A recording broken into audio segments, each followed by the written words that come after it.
sa kalimutan. Pero gipahinom ko man kung niya sa mga spirituhan ko utang. Nga makainom din ko. Iba dyan ko tapusan eh. Tapos sa una gusto ko palit ng headset kaya nag-anticipate na ko kampong ko, nakapalit ako work. Gusto ko palit ng headset nga ka ng noise cancelling. Hindi mo man nag-require sa uban. Na mas kinainig-storya, hindi madulog gani. So noise, makancel niya sa baso. Ako mga nakita na gusto palito nasa 2,000 plus. Kaya sa una pa gusto ko kung palit ng laptop, yung mga lord ko, ako sa point na mag-work from home ko, mga virtual assistant ko, palit na siya ng laptop. Kaya ako lang hindi napamita na range, 30 to 40,000. Pero minimum ba na pwede na ma-afford na po. Pero grabe kaya pihatag ni Lord, hindi lang ako ang ipangandoy, labaw pa, hindi pa sa presyo. Brand ko ba, wala akong agaan ng hand-down na laptop. Ang agaling na hindi ko worthy. Tapos sa headset, ang headset ako gusto na 2,000 plus lang, pero ang headset na gihatag sa mga almost 4,000. Iba ka na kung maungan yung gusto na kong paliton ko. Labaw pag hindi siya sa gusto na kong paliton. Kaya ang features ako gusto paliton, wala lang. Basic lang dito. Katulad ka kaayon. Makainin ko nga, Lord, grabe ka. Nagiging magbase sa kung unsa ka. Ibang performance. Ang makasasala ka, wala nagbase ang ginawa na pagtagaan at kaluwasan. Wala nag-ipatake ang entrance test. Nakatulad ka pa sa test na oras maluwas. Wala kayo gibuhat para maluwas ka. Ang ginatag na sa ginugasa na sa ginoo. Kung makatong pag-ulit naman ko, Lord, gasa din ninyo, Lord. Material lang yung naputang pero ipahinutuman ko dito sa spirituhan patin na akong maluwasan, gasa o kinahanglan akong ampingan. Amen, mga isuol. Ato bang ginaampingan ang gasa sa kaluwasan? Kasi complacent na ta. Base na itong pagsimba, ordinaryo na lang. Checklist na lang, nakasimba ka gawin ko, naka-appeal kang OC. Wala na imuhang first love. Diba? Pinapahinutuman kita ni Lord. Kaya na-identit si Usahay, kay balik-balik, sa kalugay, murag wala na ang kainit ba? Ako na ganin. Diba kabalo ang tao sa feeling na ma-in-love? Dili lang sa tao, kung dili, una kay Lord, first encounter ako sa iya, grabe ka ayun. Lord, yaan na ako ang tanan. Sunod na ko dito, buhaton ako ang tanan. Ang ataka on fire. Pero as the days and months and years go by, muna ko, sige, musimba ko, anak, ako ko, sabay ko. Pero wala na kita yung excitement every time ka mo usulod sa pagsisilog. Every time ka mo tikam kay Lord, I will meet you again, face to face, the Holy of Holies. Anak ba? Ang atong time sa Ginoo. Naapa ba tayo di masidiha? Or para lang makainom pa? Di ba mga isuon? Dinaremind ka ni Lord sa first love. Kaliwasan. Basi nabutang na sa likod sa tuong muna ang kaliwasan. Basi nakambihan na ako muna o mga panalangin. Una, Lord, bahalag. Kung sa ako sunan ko, basta na ako super sa sarap, lahit na itong pinatimuha. Diba? Diyan na ito ang card. Kung inay pa bata kayo. Ipalayan ko dito sa Ephesians 2:18 to 19. Pinaagi ka Kristo, itang tanan mga Hudyo o mga dili-Hudyo makadool na sa Amahan. Pinaagi sa usa ka Espiritu Santo. Busa karon kamo mga dili-Hudyo, which is kita, ang mga Hudyo, mga hintin kanta, dili na mga langyaw o mga dumuduong, kundi mga kakalilusot na sa mga katawhan sa Diyos o mga sakot na sa iyang pamilya. Wow, praise God. Part na ta sa family sa Ginoo. Una, wala ba yan? Dili ba yan kita ang chosen people? Israelites lang ang chosen people. Pero i-reject nila na adto ang kaluwasan sa kanan na naapi na tamo na kita karon. We are so blessed na pagkikita ka na kanan Israelite ba at dito ta di anak sa Israel. Pero nakabatong taong kaluwasan. Wala bulahan ka maskina. Wala ka dito nagdako. Gusto lang ka mag-Israel. Gusto ka makakahap. Pero sila ganit. Nagpuyo ka dito. Nagdako na dito. Wala pinagidawat ang kaniluwas. Ang Messiah. Para sa ilaha, tao lang siya. Propeta lang siya. Pero kita bulahan ka ita. Kaya maski wala pa, di kita lineage nila ba, kalubo. Pero kita i-embrace din nato ang ginuhan ni Jesus sa Calvary. Amen? Praise God. Amen. Matapad bulahan ni kay suon. Tagaan nato og pili.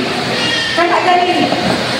mura kang nagunit o ka ng mamahalon ka ay na utang na to gold or ka ng utang na to diamond. No nga, ang pinang din mo. Dili lang mo buhian, mabuak, dili lang mo ipang-utang mas iasam. Pero kala siya, inupaluwasan. Bakit pinaka-importante na naakam na isuon? That is greater, more important than our physical lives. Kaya nakaluwasan mo na sa pinabuhi ko na katapusan. Ang physical din is temporary lang. No, hindi na ito masagaan. Labaw pagtagal ang physical. Labaw din ang atong kaluwasan na i-workout na ito. Praise God. Hallelujah. Dito sa Titus 3:3-5, kahit kani ato wala man kita masayon sa kamatuturan, makitungod sa Diyos, o dili kita maginumanon, tinuod din na, ipahisalaan kita o nahimong ulimpon sa mga kailipon, o kanang matang sa kanilayan, tinuod kayo na, naghari ka na to ang dautan ng mga tinguha o kasina, tinuod kayo na, masinanong din kaayo ang tao, inditero, gidungtan kita sa uban o kita usap at tunod ka kita. Diba po natin pinabuhi sa una? Amen?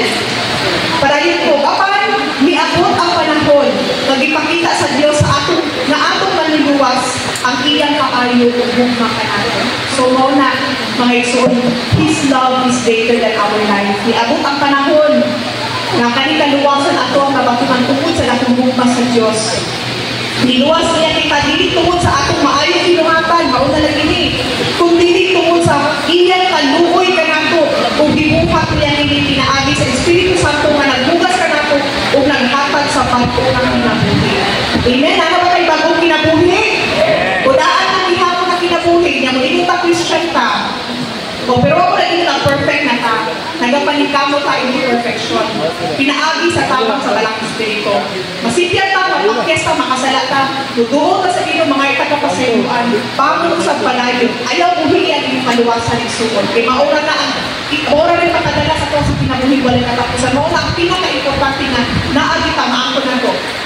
So there is no amount of good works, religious traditions, or personal effort that can secure our salvation apart from Jesus Christ. No? Wala'y makasecure. Our security is only found in Christ. No? Wala kita'y buhat na makapadala sa Diyos sa langit. Titus 3:6-11, madagayaong gihatag ka nato sa Diyos ang Espiritu Santo, pinaagi kang Yesu Cristo nga atong manliluwas. Aron pinaagi sa iyang grasya nga nagpakamatarong ka nato, maadto nato ang kinabuhi nga walay katapusan. Nga mao ang atong gilauman. Igsuon sa iyo gilauman. Sa iyo gilauman, sa iyo pakandoy. Sa iyo gihandog, sa iyo pinabuhi. No? Kanya-kanya na. Kaya nato pinatong isuti pa, pero kabalitan na naatay mga ipanghandog. Kung sa mga itong ipanghandog, mao ang panahon sa kaligaya, nga mahuman ng eskwela, sa mga estudyante, asenso, mula mo atong kinabuhi, lahat ang mga pangandoy, lahat ang mga tinuha. But what is your heart's cry? Your one desire? If I only ask one question, only one answer, kung sa iyong tinuha o sa iyong pangandoy? Yes, eternal life, may suon. Natin pangandoy sa kalibutan, material, may problema, hindi na nautan. Pero hindi na mo ilabaw, pinaka-importante may suon. Nagtinuha lang ang balay, sa tiyana, anak ng kalangkos, maayon kami nabuhi para makatabang ka sa ito, makaluwatan na ayaw. Pero labaw ay tanan, kaluwasan kinabuhi wala katapusan. Kauban ang kumuli na Diyos. Amen? So, pining kaluwasan, ang ato ang pinahanglan na ang tingan may suon. Unsay pinahanglan ito ang tingan? Ang atong kaluwasan. Kung isa na ipangutanan sa tuwa, kung isa na dapat na itong ating manunod ang tingan, wala kaya ito pagtuloy ang kaluwasan. Amen? So, salamat. Tungguin na Diyos sa privilegyo karon sa iyong pulong, na ilang ipaampin sa katapusan nato, o kapulihan yung karon sa pagpalito, alang sa ato mga katampo. Praise God. Heavenly Father, we want to thank you, Lord, for this day. Salamat, Lord, sa grasa sa kinabuhi. Salamat, Lord God, sa grasa sa katupasan. Salamat sa inyong lakong mukha, Lord, na may nag-sustain ka namin, Lord, because apart from you, we are nothing. We can do nothing, Lord. Brakulang ang pagkamatapos sa tao sa mga tubangan, Lord. Salamat sa pagpahinutong ka namin, Lord, at ang pinakalabaw, ang itinahaklan, o tinuhao, o panganduyon. Sa usa ka tao, mo kaliwasan, makauban din ka, Lord, sa kinabuhi, walay katapos